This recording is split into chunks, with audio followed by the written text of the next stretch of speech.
Ladies and gentlemen, oh, I'm so excited. One of our favorites is back. And you know what? Guys, I should have it marked up, but we finally have a graphic for our correspondent.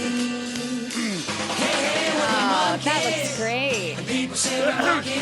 Although, okay, in the other images of me as a loris, I don't have a saggy chest. What's going on? Oh, yeah, I love it. Well, the other ones you're wearing a bra. Well, the other ones I'm wearing my costume. Yeah, that's true, too. That's the real Joe right there. Ladies and gentlemen, Natalia Reagan is back.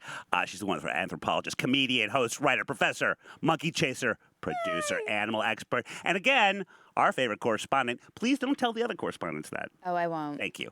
How are you, my dear? But yeah, things are good. I'm just, still making lots of primate content. I've been volunteering at an animal sanctuary. Joe, you would love it. We've got multiple species of monkeys, no slow lorises. Although, do you guys call Joe Slow Joe?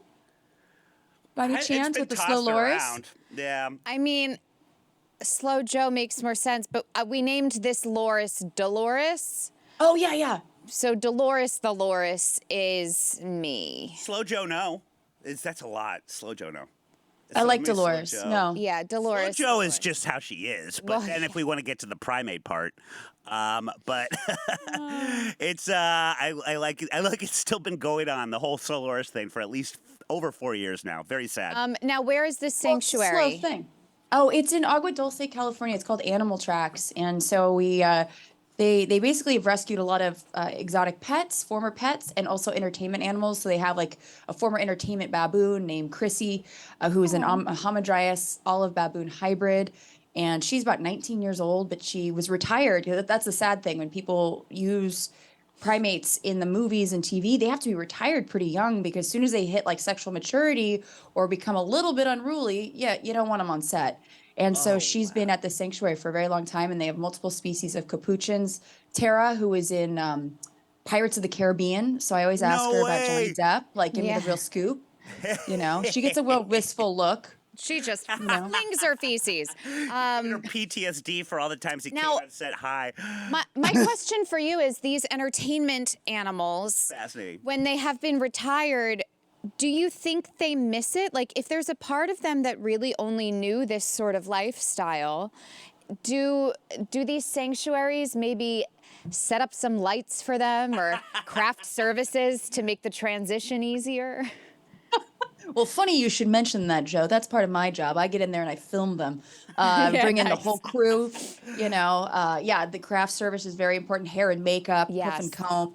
We want to make them feel like they are always stars in our eyes. Yeah. We do have Wayne Newton's former, actually it was Wayne Newton, a family took care of this monkey, but it was on contract with Wayne Newton, named Boo. And when he came to the sanctuary, he was a little portly, so they kind of put him to work. He's dropped some lbs. This is and unfortunately, unfortunately, what happens with these primates, kind of like the slow loris, as you know, they remove their needle-like teeth because they're a venomous primate. But with capuchins, sometimes they remove their canines, because even though they're diminutive, they're not very big, their canines are massive compared to humans, and they can leave a pretty, nasty bite, and so they remove them, and then they're no longer the males. In a male capuchin, or any, generally any sort of male primate, they're not as sexy or attractive to the opposite sex. And so Boo, we're trying to work his magic with the ladies, but it's taken some time. But yeah, they do what they can. What they have to teach them, and this is the sad thing, is when they come from the film industry, if you think about it, they've only spent time with humans, which, imagine being, again, raised by wolves, which, Bill will be able to identify with this, being raised by wolves, and then getting that roast practice in. And then being forced to act like a human, and being, scolded if you're not behaving, right? Yeah. And so this sanctuary does a great job teaching these monkeys how to be monkeys again. This is such a reality show. I love this. Mm-hmm. Hey, I've been pitching, so hopefully one day we can get somebody to be like, hey, because it, and also we really want to teach people because that's another thing. A lot of pets come to the sanctuary, former pets that think, you know what?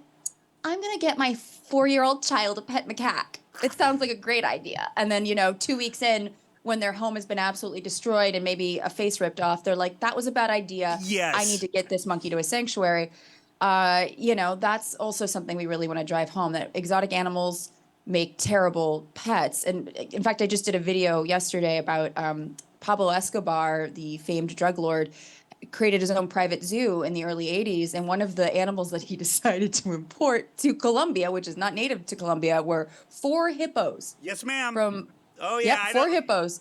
Now, guess how many there are? All over and it's just like now hippos are native to Colombia as well. Well, not native as well as they're in Africa. They're all over the place. Yes. There's 150 in this one area, and now they're and hippos eat about 88 pounds of food a day, and they're also in Africa, the biggest killer of humans in terms of animals, well, aside from mosquitoes with spreading malaria, are hippos. Yes. And it's not because they're eating humans, it's because they're very territorial. And if you come too close to their calves, they're like, screw you, I'm going to eat you, or bite you, or decimate you. And so anyways, they're now finding, they were going to cull them at one point, and now they found a solution where they're going to ship 10 of them to Mexico and then another 60 to India. But that's not cheap. So no, yeah, not can you to imagine mention, does that Mexico hefty or cargo? India want them? I see some like. I hope they had a vote in this. Right, exactly.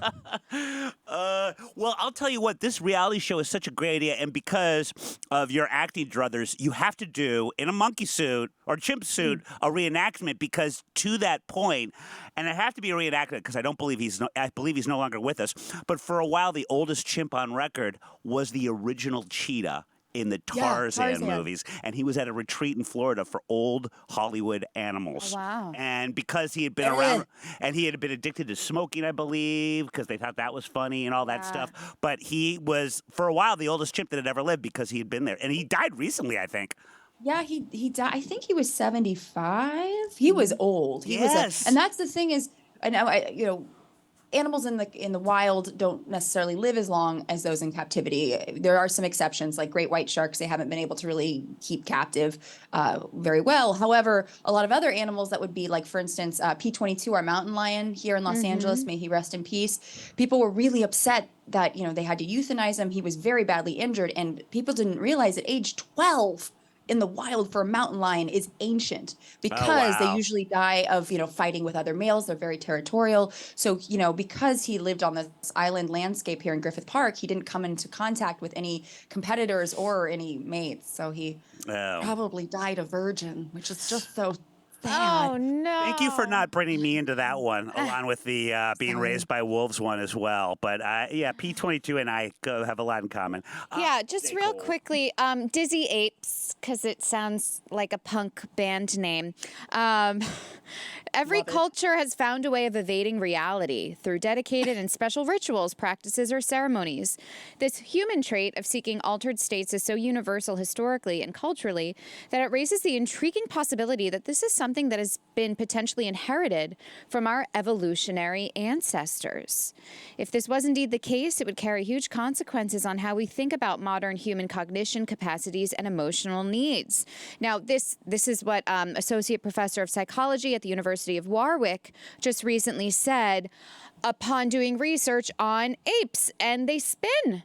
They like to make themselves dizzy. They like to alter their reality. So, in your experience, Natalia, and all the work you have done in research with monkeys, do you think we are more like monkeys than we realized? Oh, yeah, absolutely. Absolutely. And I don't know if you've seen the pretty famous viral video of a gorilla actually spinning in the tub. It's like a little kiddie pool, and it literally looks like Jennifer Beals in Flashdance. Oh my Like you God. can almost hear More Than a Feeling playing, or Maniac. But yeah, just absolutely spinning its arms, and it's very dramatic and gorgeous. But you're like, holy, yes, there we go. Nice. Well, Good job, you guys are guys. quick. Hey, guys. But watch, warming up. Yeah.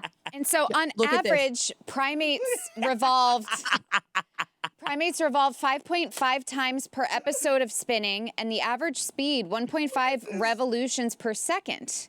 And they did this on average 3 times. That's exactly Yeah. what he's doing. Have you ever been to? So I went to one Grateful Dead concert before Jerry died. I was like 15 years old, Okay. and it was 1994, and I remember the Grateful Dead spinners. Yes. They literally just spin. Like there's an area I went to go see them at the Forum, and there was an area in like the lobby area, where you find your seats, and they were just, because it rolls, circles around, and there was just tons and tons of people spinning. Yes. And they were going through states of euphoria. So I definitely do feel like, and dance is a great way to reach some sort of euphoria. You get like an oxytocin and an endorphin rush, especially if you're connecting with somebody, but also if you're just, being physical with your body. We also know, and I think I've talked about this before, the drunk monkeys in St. Kitts, but a lot of primates, because if you think about it, we all love fruit, we all love sugar, all the primates do, and drinking or alcohol is just an extension of that. And so there is a sense of, I think, wanting to escape the world a little bit, whether it's spinning, whether it's a Mai Tai, whether I actually brought out a can of whipped cream for later, just in case I want to do a little nitrous. There's my little whip it girl. Yeah, I mean they're basically like literally like, I'm gonna check out for 30 seconds. Yeah. I'm gonna just do this thing. And even when I don't know if you guys ever did this, but growing up we had a pool, and I would do this thing where I would spin in the pool, just in like, it was almost like some weird autoerotic fixation, because it could have gone really bad, but I would spin in the kind of the deep end of the pool and spin until the point where I'd create my own whirlpool, and I'd suck myself down. And it actually was, for a second, it was a little scary, but it was like this really weird, now that I look back and now that I've done drugs, I'm like, it felt like kind of just checking out for a second, like something like, yeah. You are an excellent spinner. There's no way I could get that kind of speed to create my own whirlpool. That is almost like a Marvel superpower you've got right there. I mean, that was a very strong Aqua girl. Do you know offhand if male or female primates like to escape more than the other? Oh, yeah. That's a good question. I don't know. I don't think it's been studied well enough, especially with the drunk monkeys in particular have not been studied in great depth. My grad advisor did a study about looking at drunk spider monkeys and whether or not they were picking fruits with higher ethanol content. But I know it did not take into account, I don't think it took into account the sex of the monkey, but I'll double check. But they did determine with the drunk monkeys in St. Kitts that it was the risk takers that were, there were certain, like a small level of risk takers that were doing the most amount of drinking, and they were revered more in their groups. Ooh. So it's kind of like revering the drunk uncle, which I think is really funny, Yes. And I was going to say, why doesn't that happen with human primates? Yeah. No one in my family reveres me. But I think that's interesting to think who would escape more. I mean, I feel like mothers have a great reason to be like, I'm going to just go spin for a while until you kids. Spin class. Yes. Shut up. Leave me alone. I mean, I don't really know what spin classes are, but I know that women go to them a lot.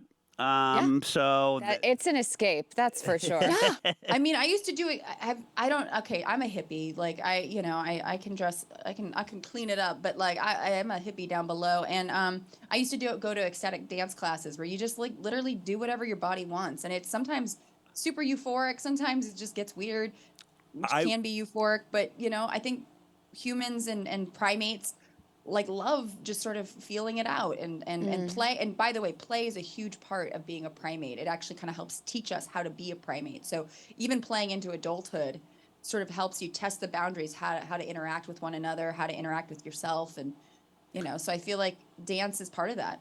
I would kill to see both of you at one of those euphoric dance classes. Little camera on the wall. I would just need I need a little gummy beforehand, and then that's fine. We'll see. That's totally. I mean, why not? Any last minute plugs, promotions, all that kind of good stuff? Yeah. So you can go ahead and follow me on Instagram at Natalia13Reagan and see all my videos. I've got one that just came out about cocaine hippos, and I'll post all my shows up there. So, and I've got more coming up soon. So we're running the cocaine hippo one tomorrow. We'll run that tomorrow. Yeah. Thanks, Natalia. Good to see you. Thank you so much. I miss you guys. Can't wait to see you in person. Yes.